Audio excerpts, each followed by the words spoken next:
हम अभी तक 8 श्लोक पहले अध्याय से हमने डिस्कस किया है, और जो पहले 8 श्लोक हैं उनमें हमने आर्मीज के बारे में अभी तक थोड़ा सा डिस्कशन किया है। कौन सी सेना का योद्धा किसकी तरफ खड़ा है और कहाँ खड़ा है। और just I would like to just make you remind, कौर पांडवों की तरफ से 14 योद्धाओं के नाम जो हैं वो हैं, और कौरवों की तरफ से जो है वो 7 योद्धाओं के नाम हैं। 7 ऑब्स्टिकल्स जिनके बारे में हमने कल बात की थी। और अभी इसके बाद जो अगला डायलॉग है, जो 9th श्लोका है, वहां पर हम थोड़ा सा बातचीत करते हैं। नाउ अगर इसको थोड़ा सीधा सीधा देखें, इट सेज कि जो भीष्म हैं, कर्ण हैं, कृपाचार्य हैं, अश्वत्थामा हैं, विकर्ण हैं और सोमदत्ती, जो कि सारे के सारे कौरवों की तरफ है। और कहने कि ये सारे जो है वो युद्ध करने में बहुत ही ताकतवर है, बहुत ही पावरफुल है, और भीष्म के द्वारा हमारी जो सेना है उसकी रक्षा होती है। All the negative temptations, qualities, चाहे वो हमने जो बात की थी कल, अविद्या की बात थी, अहंकार की बात थी, सारी चीजें दे ऑल आर, इनकी रक्षा जो है वो हमारा अहम भावी करता है। हमारा जो भीतर का अहंकार है, जैसे जब भी किसी आदमी को कहा जाता है कि बेटा आप ये गलत कर रहे हो, किसी से भी कहते हैं you are doing this wrong, और आदमी का क्या जवाब आता है, मैं तो ऐसा ही हूं। दिस इज कॉल्ड अहंकार। और ये अहंकार ही जो है वो हमारे सारे जो नकारात्मक अंदर की ताकत है उसको ये प्रोटेक्ट करता है, उसकी ये रक्षा करता है। लेकिन बड़ी इंटरेस्टिंग बात है, यही जो श्लोक है, सोमगिरी जी महाराज ने इस 10th श्लोक को मतलब अलग तरीके से उन्होंने कहा कि इसका एक दूसरा अन्यार्थ भी होता है, एक दूसरा अर्थ भी होता है कि भीष्म के द्वारा जो रक्षित हमारी सेना है वो सेना अपर्याप्त है, और भीम जो उधर की तरफ है, पांडवों की तरफ है, उनके द्वारा रक्षित जो उनकी सेना है दैट इज सफिशिएंट। और भीम जो है, जैसे मैंने आपसे जब हम डिस्कशन कर रहे थे, तो भीम को हमने किससे रिलेट किया था, हमारी जो भीतर की जो पावर ऑफ करेज है, हमने अनाहत और हृदय चक्रा के साथ जो है वो भीम को कनेक्ट किया था, और हमने बात की थी इसके बारे में।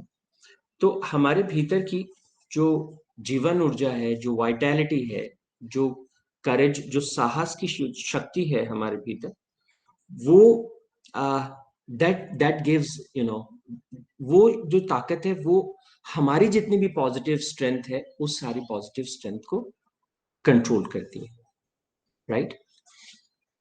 तो 9वें श्लोक में देर आर 6 मोर थिंग्स जिनके बारे में बात होती है। हम सब लोग जब बात करते हैं प्रोग्रेस के बारे में, तो हम सब क्या कहते हैं कि जीवन में जब हम बहुत अच्छा फील करते हैं तो हम क्या कहते हैं, I am feeling high, I am feeling excited. और जब डाउन फील करते हैं तो हम क्या कहते हैं, I am feeling very low today. तो जो हमारी जो जो ऊर्जा है, जैसे जैसे वो ऊर्जा ऊपर की तरफ उठती है, जब हम अपने भीतर की पॉजिटिव चीजों के साथ एक होकर के काम करते हैं, जैसे जैसे वो ऊर्जा ऊपर की तरफ उठती है, हायर चक्रास की तरफ जाती है, we feel good, we feel better.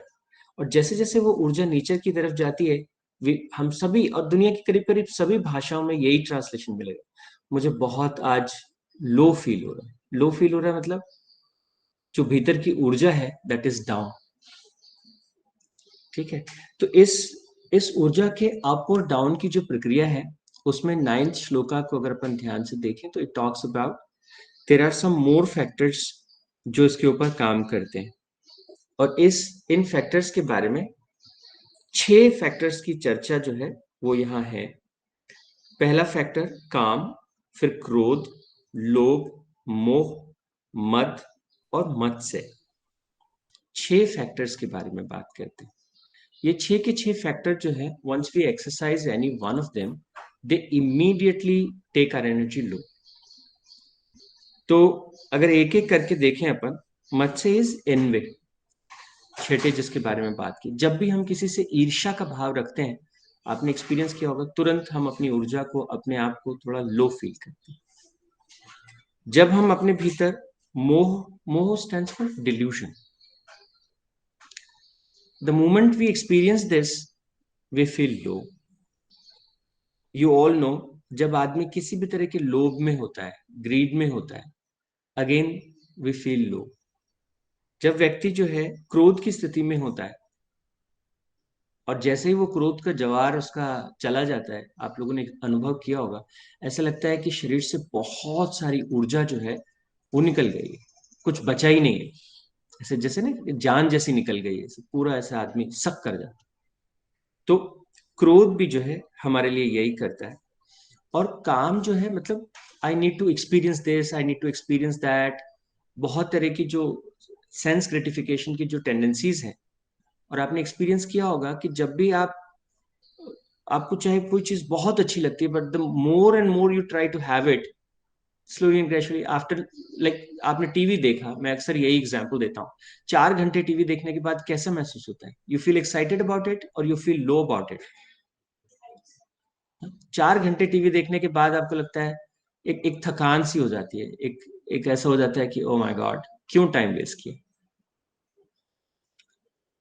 सो इनको कबीर जी के भजन में भी आपने देखा होगा कि ये 6 तरह की जो चीजें हैं, ये इंस्टेंट हमारा जो ऊर्जा जो है उसको डाउनफॉल की तरफ लेके जाती है।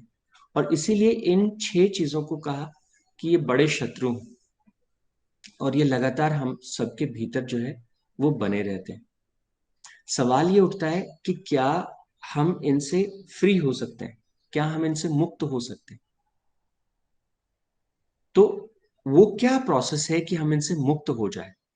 जैसे ईर्ष्या है, वो तो होती है, दूसरों को देखते हैं तो ईर्ष्या तो होती है। तो वो ईर्ष्या कैसे कम हो सकती है? क्या सच में वो होनी चाहिए?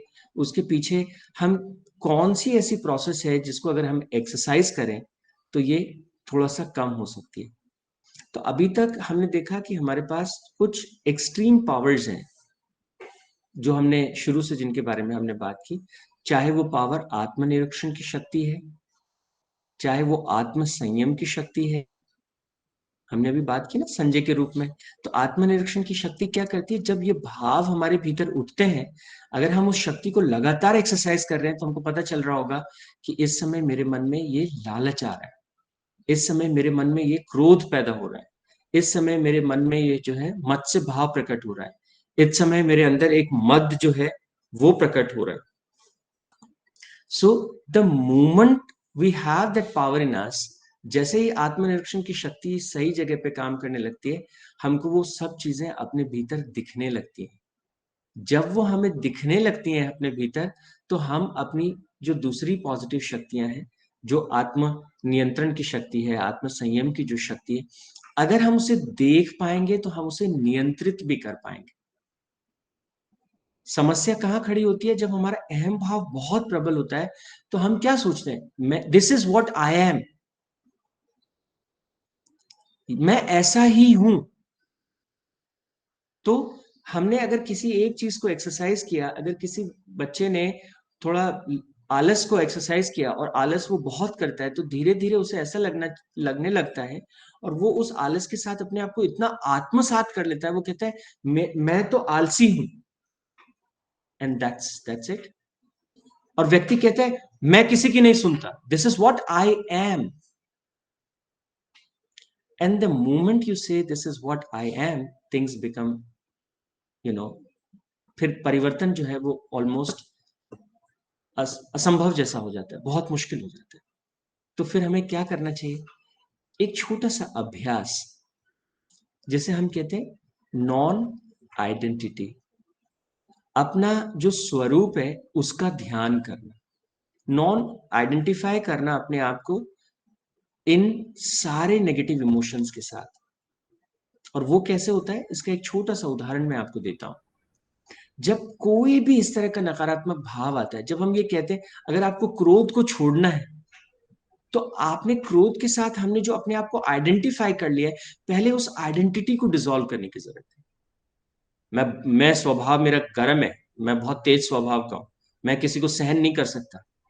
तो हम इन चीजों को, नेगेटिव इमोशंस को भी हम पॉजिटिव तरीके से लेते हैं। तो सबसे पहले हमें ये देखना पड़ेगा, मेरे मेरे सहन करने की एक सीमा है, मैं उस सीमा से ज्यादा सहन नहीं करता। क्या होगा अगर हमारी सहन शक्ति बढ़ जाए, तो नुकसान होगा कि हमें फायदा होगा? क्या हो अगर हमारा धैर्य की शक्ति बढ़ जाए, तो हमें फायदा होगा कि नुकसान होगा? है ना?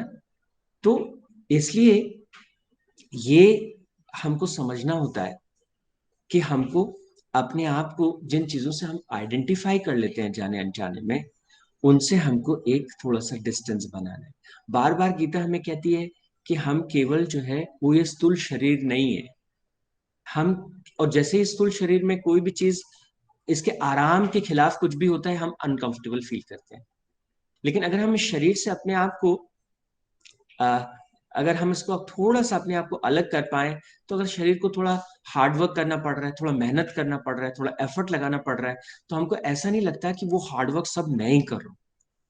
अगर हम एक मेंटल डिसिप्लिन की प्रोसेस में जा रहे हैं और हमको ऐसा लगता है कि आई एम द माइंड, तो वो मेंटल डिसिप्लिन जीवन में आना बहुत मुश्किल होता है। हमको ऐसा लगता है जैसे मैं अपने आप को तकलीफ दे रहा हूँ। तो इसलिए ये एक जो छोटी सी अभ्यास की जो प्रोसेस के बारे में हम बात करें, सबसे पहले हमें अपने आप को थोड़ा सा आत्म निरीक्षण की प्रक्रिया में हम जाएं। 10 श्लोक तक, पहले अध्याय के 10 श्लोक तक, जो सबसे महत्वपूर्ण चीज है वो ये है कि इन दोनों सेनाओं का हम गहराई से निरीक्षण करें। इनको देखें कि मेरे भीतर कब क्या घटित हो रहा है, और ये अगर मेरे भीतर क्या चल रहा है, इसको हम पहचानने लगे। और पहचानने, मैं ऐसा क्यों कर रहा हूं, क्यों मुझे गुस्सा आ रहा है, क्यों मेरे भीतर किसी भी तरह का छोटे से छोटा भी एक लालच आ रहा है, तो क्यों आ रहा है? मैं तो कह रहा हूं इतना छोटा लालच कि मुझे जरूरत नहीं है, भूख नहीं है, और ये एक चॉकलेट मेरे सामने पड़ा है और मेरा मन कह रहा है खा ले, और मैं उसे खाए जा रहा हूं। मुझे पता है कि मुझे इसकी नीड नहीं, मुझे बिल्कुल भूख नहीं। तो छोटी मोटी भी रिपल्स क्रिएट होती हैं, तो क्या हम अपने आप को बहुत बारीकी से देख सकते हैं क्या? बच्चे, पापा ने डांट दिया और बच्चे जो है वो तुरंत एक रिपल्शन क्रिएट होता है अपने भीतर, अच्छा नहीं किया, पापा के प्रति एक गुस्सा पैदा होता है मन ही मन। क्या हम अपने आप को, अपने आप के उस गुस्से को देख सकते हैं क्या? अगर सबसे पहले हम उसे देख सकते हैं, that this is a kind of negative emotion just going through my system, I am telling you, you can channelise. एंड वो आत्म संयम और आत्म नियंत्रण की जो ताकत है, वो धीरे धीरे प्रबल होती जाती है, शक्तिशाली होती चली जाती है। ठीक है? तो आ, अभी तक जो बातचीत हमने की, उसको एक बार फिर से देख लेते हैं। All struggle starts with a blind mind. अगर मन के पास एक स्पष्टता है, मन के पास आंखें हैं ये देखने की कि मैं क्या हूं, मैं कौन हूं, मेरा क्या धर्म है, मुझे क्या करना चाहिए, वो मुझे कैसे करना चाहिए, क्यों करना चाहिए, अगर ये स्पष्टता है, तो भीतर कोई द्वंद्व नहीं होगा। लेकिन अगर ये स्पष्टता नहीं है जीवन के प्रति, तो भीतर हमेशा एक लड़ाई चलती रहेगी। उस लड़ाई में आपके भीतर बहुत सी पॉजिटिव पावर्स हैं, और आपके भीतर कुछ नकारात्मक शक्तियां भी हैं जो तंग करती हैं।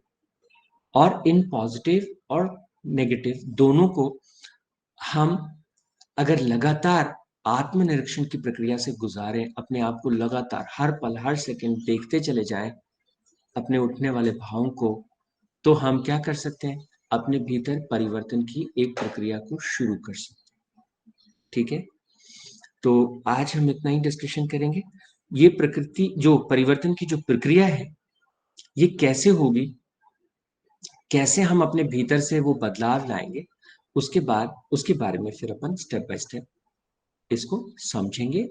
How we will practise, what we exactly we gonna do about it. तो फिर धीरे धीरे हम इसको जानेंगे। ठीक है। ओके। तो थैंक यू सो मच।